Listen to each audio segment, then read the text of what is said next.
ईशान भाई, जैसे कि सोशल मीडिया पे कल एक वीडियो बड़ा वायरल हुआ, पूरे नागपुर शहर में उसके चर्चे चल रही है। तो कमल हरियाणवी करके कोई शख्स है बजरंग दल का जी, पूरे नागपुर में नफरत फैलाने की इसने इसके पहले भी कोशिश की है और कल भी अपनी कोशिश में कामयाब रहा लगता है जी। तो क्या कार्रवाई हुई आपके तरफ? नहीं, मैं एक दूसरी बात में आपसे अग्री नहीं करूँगा। ये नफ़रत फैलाने की कोशिश में कामयाब नहीं रहा, ये विफल ही रहा और हमेशा विफल ही रहेगा। ये और इसके जैसे जो भी लोग जो नफ़रत फैलाने करते हैं, तो इंडिया की जो पब्लिक है, हमारे यहाँ की जो जनता है भारत की, वो इतनी बेवकूफ़ नहीं है कि ऐसा कोई भी आकर उनको उकसाए, धार्मिक भावना भड़काने करे तो हिंदू मुस्लिम भाई आपस में लड़ लेंगे। ये इसकी ये हरकतों से समझ में आता है कि इसकी कोई ना कोई मानसिकता में ख़राबी है। जो भी इसने बातें बोला, सूफ़ी संतों के मज़ारों से रिलेटेड रहे या किसी बिरयानी से रिलेटेड रहे, आज किसी का भी समुदाय है, सबको अपना अपना इंडिपेंडेंस है, अपना अपना धर्म को फॉलो करने का। इसके ऊपर में हमने एफआईआर दर्ज कराई है गिट्टी खदान पुलिस स्टेशन में। सेक्शन 196 और 299 इसके ऊपर लगी है बीएनएस की।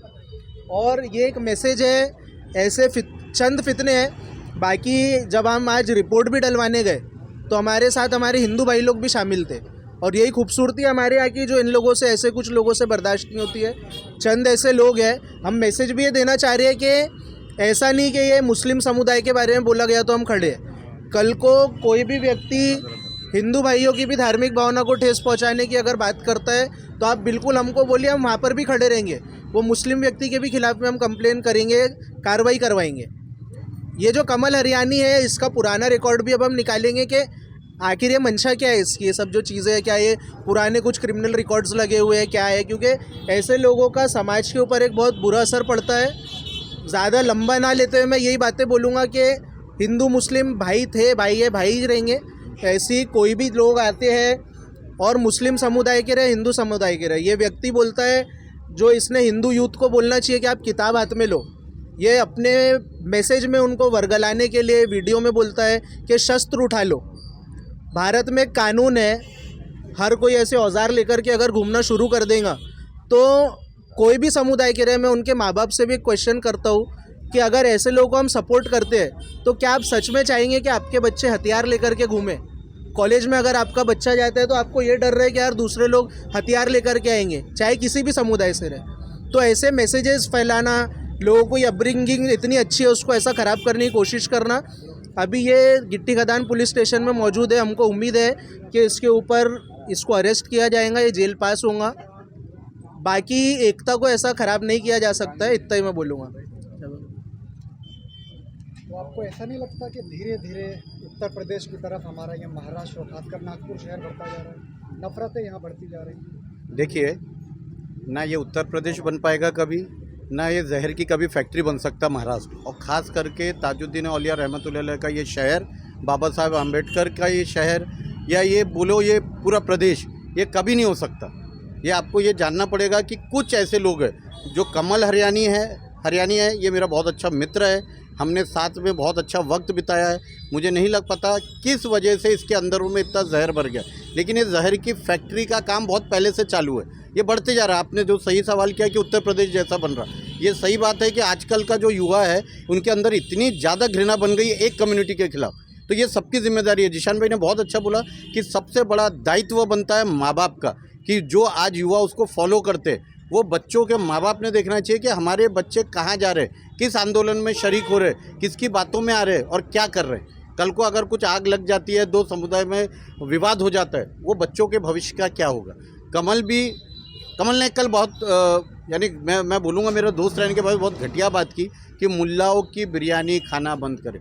कमल भाई, अगर आप ये वीडियो जब देखोगे याद करना, शायद यानी मेरी याददाश्त अच्छी है तो हमने साथ में बैठ के बिरयानी खाई है, हमने साथ में बहुत अच्छा वक्त गुजारा है। आपके अंदर बहुत गंदा जहर भर गया, आपको ये निकालो, आप आओ हमारे साथ बैठो।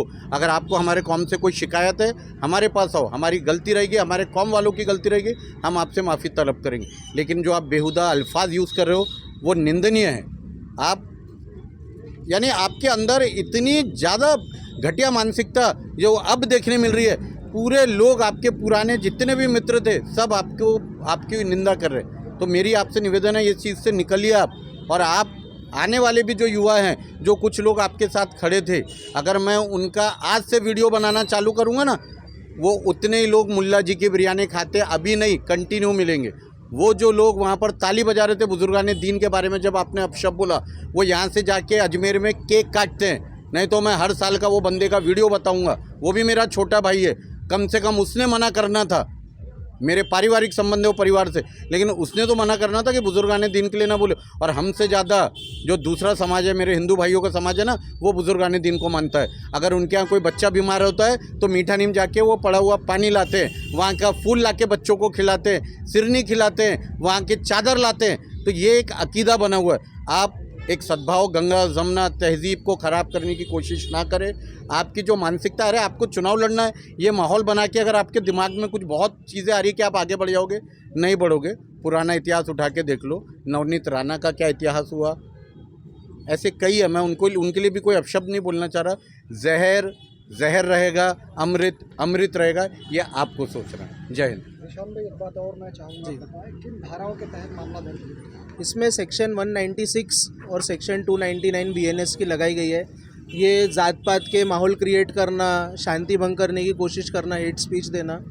और दूसरी बात, ये मज़ारों की जो बात है, जो लोगों को नहीं पता है कि इसने क्या कर रहा है, क्या नहीं कर रहा है। इसने सूफ़ी संतों के, मज़ारों के, वलियों के बारे में बहुत बेहद अपशब्द का इस्तेमाल करा, जो हम बोल भी नहीं सकते। तो मज़ारों पे जो चादर चढ़ाई जाती है, तो चादर हर धर्म के लोग हर जगह पर चढ़ा रहे हैं। तो ये सिर्फ इसी बारे में नहीं है, दूसरों को भी इनडायरेक्टली बोल रहा है। दूसरी बात, औली अल्लाह का जो दरबार है, वलियों का जो दरबार है, मज़ार है, वहाँ आपको मैं एक चैलेंज के साथ बोलता हूँ, जैसा हमारे भारत देश में मुस्लिमों से ज़्यादा संख्या हिंदुओं की है, आपको दरबारों में भी मुस्लिम भाइयों से ज़्यादा हर वक्त हिंदू भाई शामिल दिखेंगे, मौजूद दिखेंगे। उर्स होता है, उर्स में हिंदू भाई आगे रहते हैं, हर चीज़ में आगे रहते हैं। दूसरा बात कि बिरयानी खाना बंद करो, ये करो, वो करो। ये जो कैटरिंग के धंधे चलते हैं, आप लोग शादियों में जाइए, कैटरिंग के जो धंधे चलते हैं, जो बेचारे वेटर्स रहते हैं, मुस्लिम शादी के अंदर अगर 80 वेटर्स रहते हैं, तो 80 वेटर्स में से कम 60 वेटर्स आपको हिंदू समाज के लड़के लड़कियां मिलेंगे। तुम ये सब हरकतें करके सबके रोज़गार भी बंद करवाने की कोशिश कर रहे हो, अपनी राजनीति चमकाने के लिए। मैं फिर बोलता हूँ, युवाओं से खास करके मैं करूँगा गुजारिश के ऐसे लोगों को अपना लीडर ना चुने। ये अगर सुधर जाता है कमल हरियाणी, तो इससे भी हमारी कोई पर्सनल दुश्मनी नहीं है। अगर ये सुधर जाता है तो इससे भी हमारी कोई पर्सनल दुश्मनी नहीं है। लेकिन आगे भी अगर ये हरकतें रहेंगी, जो भी लोग रहेंगे, और मैं हर कौम के, हर धर्म के, हर समुदाय के युवाओं से भी ये गुजारिश करूँगा कि आप लोग ऐसा कोई आपके धर्म के बारे में हेट स्पीच वगैरह देता है तो सड़क पे उतरना, लड़ाई झगड़े, वो सब चक्कर में ना पड़ते हुए लीगल एक्शन लीजिए।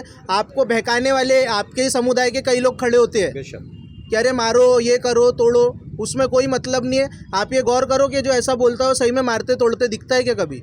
आप क्यों यूज़ होंगे ऐसी सब गलत चीज़ों में? कानून भारत का, ये देखो, आज भी हमको बताया जाता है कि बीजेपी ऐसी है, बीजेपी ऐसी है। ठीक है, मैं यहाँ कोई पार्टी को प्रमोट करने नहीं खड़ा हूँ, ना बीजेपी को ना कांग्रेस को, मैं कोई पार्टी से संबंध नहीं रखता हूँ। लेकिन कानून व्यवस्था आज भी जिंदा है। इस चीज़ का सबूत ये है कि अभी करंट में बीजेपी की सरकार महाराष्ट्र में बनने के चांस है, लेकिन उसके बाद ये FIR हुई है, कमल हरियाणी पुलिस स्टेशन में जमा है। इतना कानून अभी मरा नहीं है हमारे इधर से, बस आपका लड़ने का ट्रैक सही रहना चाहिए। आप देखिए, कल शाम की घटना होने के बावजूद ये जो बोला जाता है ना कि पुलिस ध्यान नहीं देती, हमको रोड पे आना पड़ेगा, हमको मारना पड़ेगा, ये सब फालतू बातें। ऐसे गलत लोगों के बहकावे में कोई युवा ना आए, ना हिंदू समाज का है मेरे भाई, ना मुस्लिम समाज का है। कानून एक बेस्ट रास्ता, आप जाइए। कल हमने माननीय आमदार साहब से निवेदन किया, आमदार साहब ने माननीय DCP साहब को बोला, राहुल मदने साहब ने इतना अच्छा हमको रिस्पांस किया, शांतिपूर्वक सबको सुना। उन्होंने साफ बोला कि आप किसी से वाद विवाद ना करें। वहाँ से उन्होंने माननीय PI साहब गिट्टी गदान साहब से बात किया, गिट्टी गदान के PI साहब ने इतना अच्छा माहौल क्रिएट किया, सबका सुना और हमारी कंप्लेन को FIR में तब्दील किया। अभी कमल हरियाणी जी बैठे हैं थाने में, उनको शायद डिटेन कर लिया गया है, आगे की कार्रवाई पुलिस कर रही है।